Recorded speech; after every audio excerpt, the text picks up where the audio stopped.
All right, we're going to go now to Rick Grenell, former U.S. ambassador to Germany, former acting DNI, a good person to talk to in a situation like that. Rick is on the phone with us. Rick, just to let you know, Dmytro Kuleba, who is one of Ukraine's, I think their ambassador, but we've heard him speaking all week at the UN. Putin has launched a full-scale invasion of Ukraine. Peaceful Ukrainian cities are under strike. This is a war of aggression. Ukraine will defend itself and will win. The world can and must stop Putin. The time to act is now. Ukraine seems to want to go at this very aggressively. Look, Rob, first of all, let's just say that we should all be saying a prayer for the people of Ukraine. This is a needless war. It should not be happening. And I blame the Germans for showing how weak they were going to be on the world stage, certainly encouraging NATO members to not help Ukraine, certainly telling the Ukrainian government to take NATO membership off the options list, to give in to the Russians. The weakness that the Germans have created has really caused this rewriting of borders in Europe. I also have to put the diplomatic failure here squarely on the Biden team, and this is a diplomatic failure. Very few places will ever hold bureaucrats to account. But the reality is when you look at war, it means that the State Department has failed.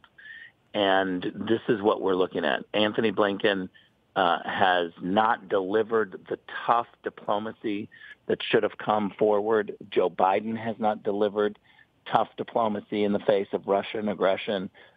This is a needless war, and let's just remind everybody that the Biden administration and the Senate Democrats took the sanctions off the Russian Nord Stream 2 pipeline at the request of the Germans. Chancellor Merkel is responsible for creating the system here where the Russians had influence in Europe and felt empowered. And we are seeing what all of that is, how all of that is unfolding right before our eyes. It is something else. Did you expect this to?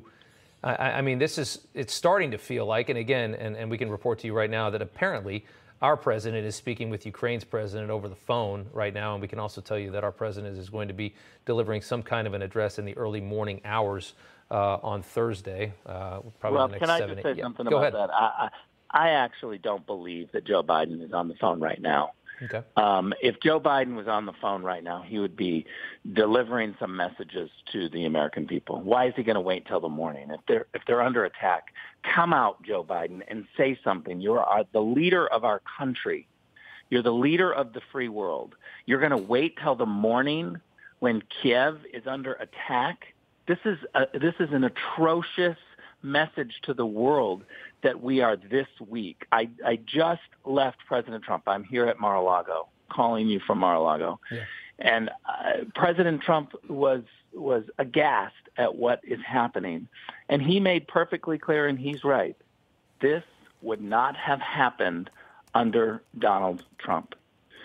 Putin knew exactly what he was dealing with President Trump. And I don't care what these Washington, D.C. media people are going to try to spin. They're going to try to pretend this is Donald Trump's fault. Let's also be very clear about one big story that the media has missed. The Biden administration took the sanctions off the Iranian-backed Houthis. The Houthis took about 3 weeks to start bombing UAE. This is not the first war that we're seeing. Ukraine is not the first crisis. It is multiple crises that we have witnessed from this administration. Afghanistan, UAE, now Ukraine. What is it going to take for people to understand? Certainly the media is shameful because they are protecting the ruling party in Washington, D.C. This is a disaster of epic proportions, a total turnaround in 1 year. And imagine this, Rob, we've got 3 more years to go of this administration. That's a scary thought. You know, we've been reporting all night, 26% of Americans, according to the most recent poll, don't want any activity in Ukraine because of this. Or, I'm sorry, 26% would be okay with it. 74% of Americans do not want the U.S. to go into this country. Do you think we're going to see a push from whatever you want to call it, the swamp, whatever you want to call it, politicians, people that make money off of war in general? Is there going to be a push in our country to engage in this if we watch a really bad situation? There better not be. Yeah. There better not be, because the reality is that first of all, we shouldn't be in this position where we're having to decide as to what we do to protect some of our allies. This wouldn't have happened. But now that we're in this position, the fact is that the Russians are always going to be on the offense when Joe Biden is in office. So no matter what we do, the Russians are going to smell weakness. The Russians have nukes. This is a very serious situation. And I have to say, as a diplomat, the reason why you want tough diplomats is for precisely what we're watching on our television, to avoid war. If you want to avoid war, you better start celebrating really tough diplomats.